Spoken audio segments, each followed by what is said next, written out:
Hello, welcome to my channel, Another Bibliophile Reads. My name is Greg, and I'm here on my sun deck in a very warm day in September.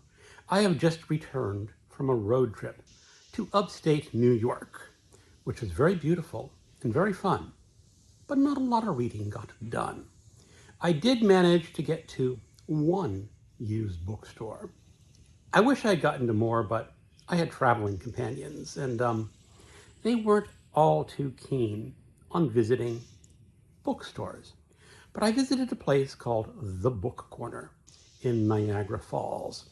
It is in a very run-down section of Niagara Falls. It looked pretty poverty-stricken. As I went into the bookstore, and I saw a cat running out the door. And I went in and I walked in the store and it was dark. All the lights were off. And I said, hello? And so I go, oh, welcome, brother. And there was the owner behind a desk, and he had all the lights off in the store, presumably to preserve electricity. And then he started turning on the lights and said, oh, go look around. So I looked around. It was a very old store, filled with new books, or once were new books, but they looked like they had been on the shelf for a long time. And a lot of used books. I did not have enough time to really peruse that store to my satisfaction. I had about 40 minutes before we had to go pick up someone else who was on a powerboat ride.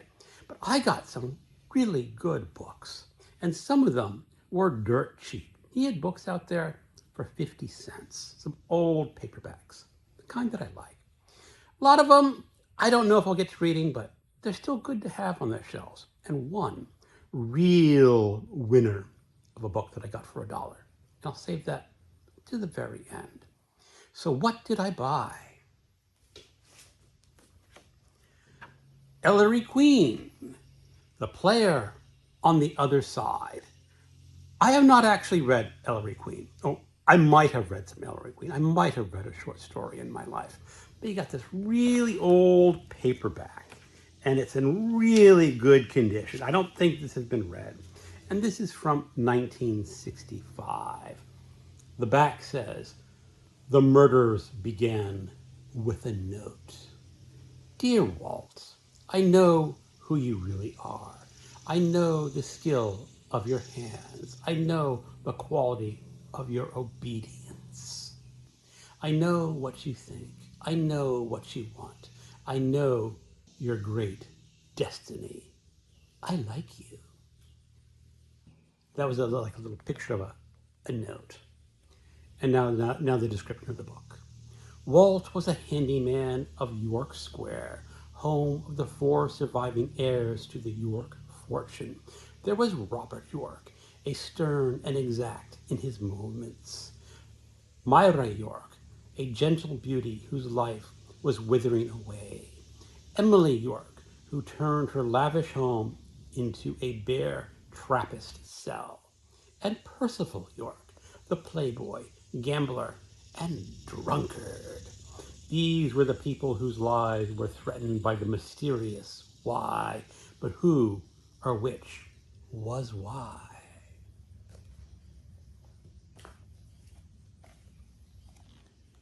Perry Mason solves the case of the shapely shadow. Oh, look at that lovely lady. She's a redhead, smoking a cigarette, has a gun. You know something? I like her. Do you think your husband knew his secretary was attractive? Perry Mason asked. Of course he knew, and if he didn't make passes at her, he was just a plain damn fool.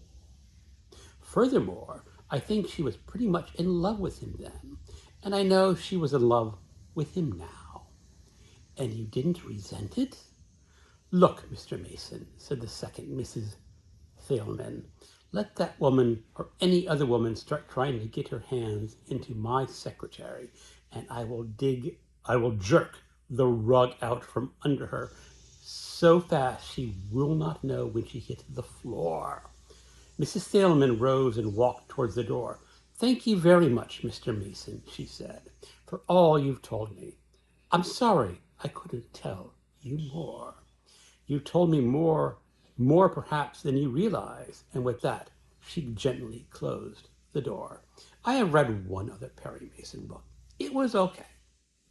But I do want to read more because it is one of the most famous mystery writers out there. The Betrayers by Donald Hamilton. This is a Matt Helm suspense novel. The series by Donald Hamilton is the top-ranking American secret agent fare. I have not read any of his books yet, but I still buy them because I keep finding them dirt cheap. Now, maybe there's a reason why they're all dirt cheap. I don't know. Maybe someday I'll get to one of his books. And now, look, I'll hold up a trilogy of books that I got cheap. Alfred Hitchcock's Stories Not for the Nervous. You know, these old collections of short stories are usually pretty good. There's some duds in them, of course, and there's some really good classic old stories that you may not find anywhere else. And of course, Alfred Hitchcock presents More Stories Not for the Nervous. I'll read the back one, this one. Hip, hip, horror! Hang on to your tranquilizers and prepare yourself for a parade of diabolical plots that will keep you screaming on the edge of your seat. It's an insidious Alfred Hitchcock extravaganza with one of those finest tropes of literary terrors ever. It has Hal Dressner, Idris Seabright, Robert Arthur, Mike Marmer, Harry Selzer, Richard Matheson. Ooh, this could be a good one. Ellis Peters, Margaret Sinclair, Miriam St. Deford, and Jack Ritchie.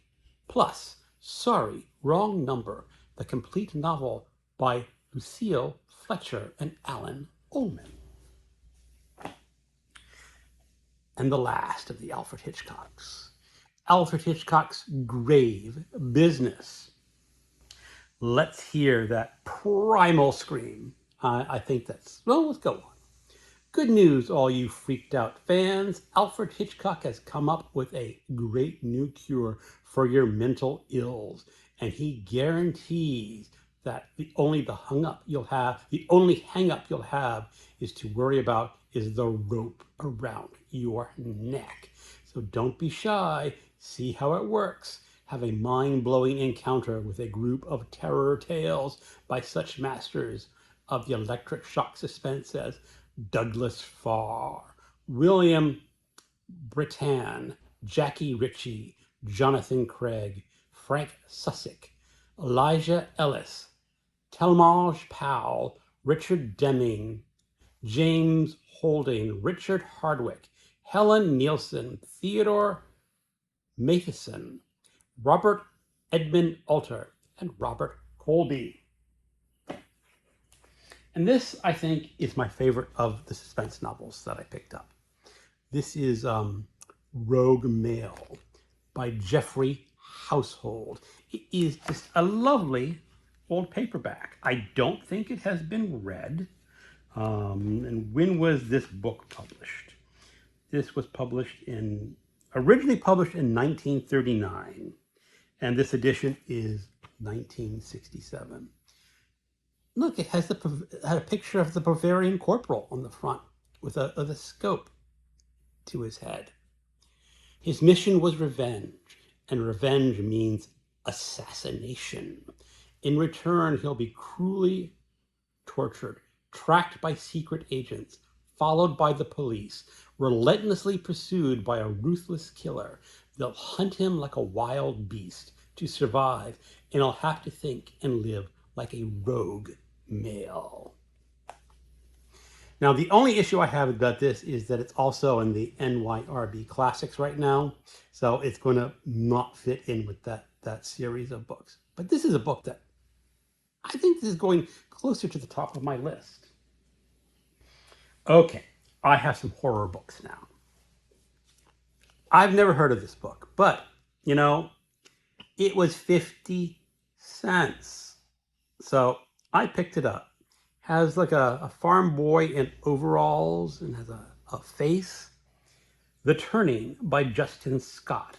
One by one they came to Hudson City, offering so much, and all of it was evil. Hudson City was dying. It was a sleepy, upstate New York town in need of help.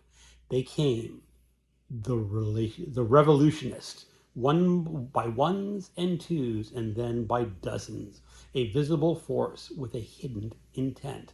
Alan Springer, a doctor, husband, father, watched them in anguished horror. No one could stop them. In silent obedience to their unseen leader, they built an impregnable fortress and opened its doors. And the children of Hudson City marched through.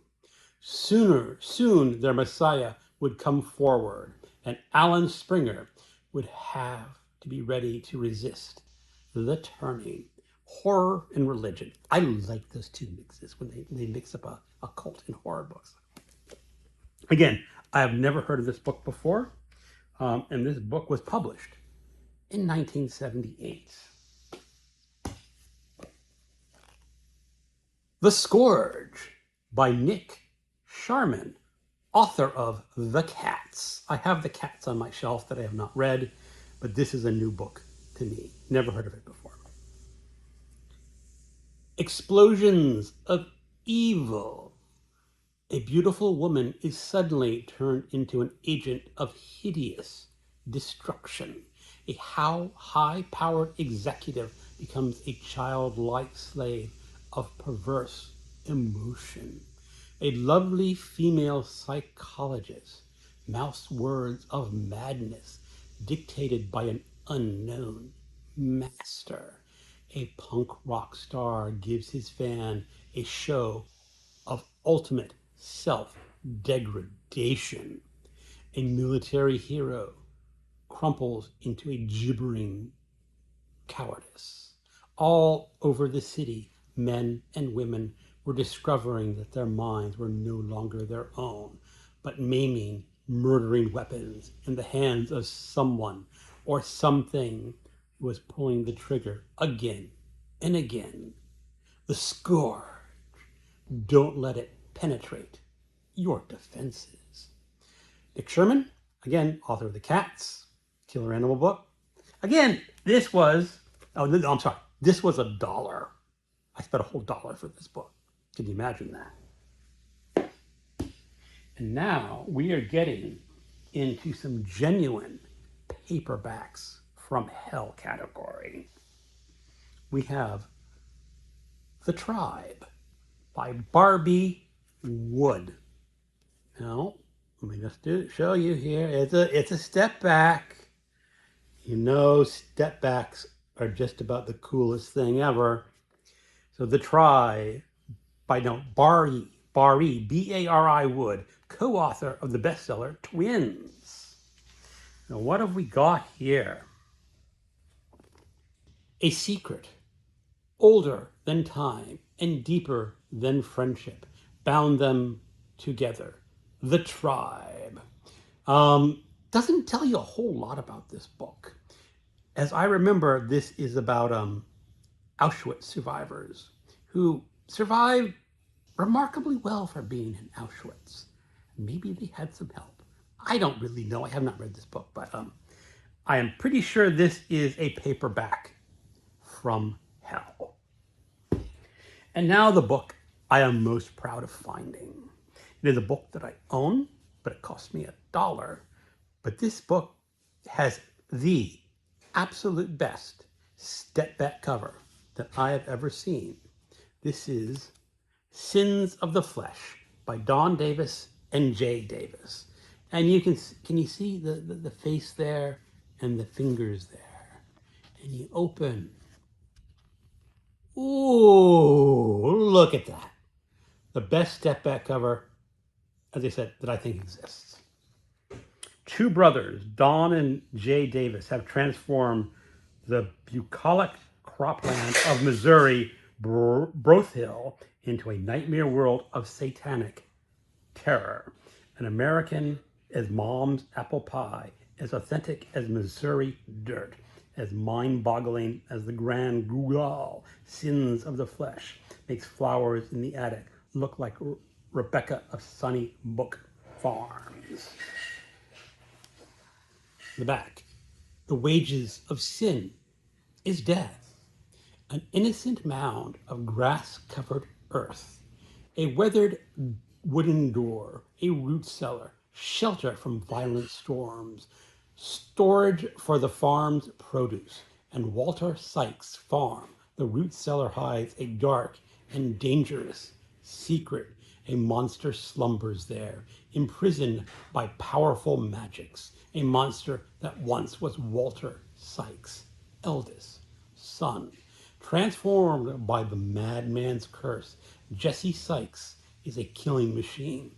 20 years ago, he cut a bloody swath through the small town of Gideon until his mother struck him down with her own occult powers. Now Eleanor Sykes is dying. The bonds that hold the monster are weakening.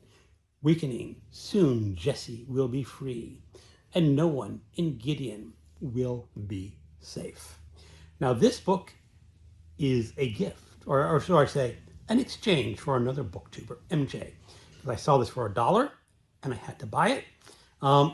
Honestly, it's not in the best shape for an old book, but I got it for $1 and I'm trading it with MJ for another book. So MJ, I hope you enjoy this classic paperback. And my last book was found at a little free library. This is John Wyndham's The MidwichCuckoos. Now this is a book that I have read at least once before. It is a science fiction novel from an Englishman. It was written shortly after World War II, I believe. Let's go check the date. Yeah, not shortly after, 1957, so about 10 years later. And it is about a small town that has been invaded by something because all the women in town become mysteriously pregnant on the same night. Cuckoos lay eggs in other birds' nests. The clutch that was fathered on the quiet night in the village of Midwich one September night proved to possess a monstrous will of its own. It promised to make the human race look as dated as the dinosaur. I kind of remember really enjoying this. A very laid-back science fiction novel, but by one of the masters of science fiction. Wyndham wrote Day of the Triffids, which is one of my all-time favorite science fiction stories. So I will enjoy rereading this one. And that is my haul from New York, or upstate New York, near Niagara Falls. Thank you for watching, and keep on reading.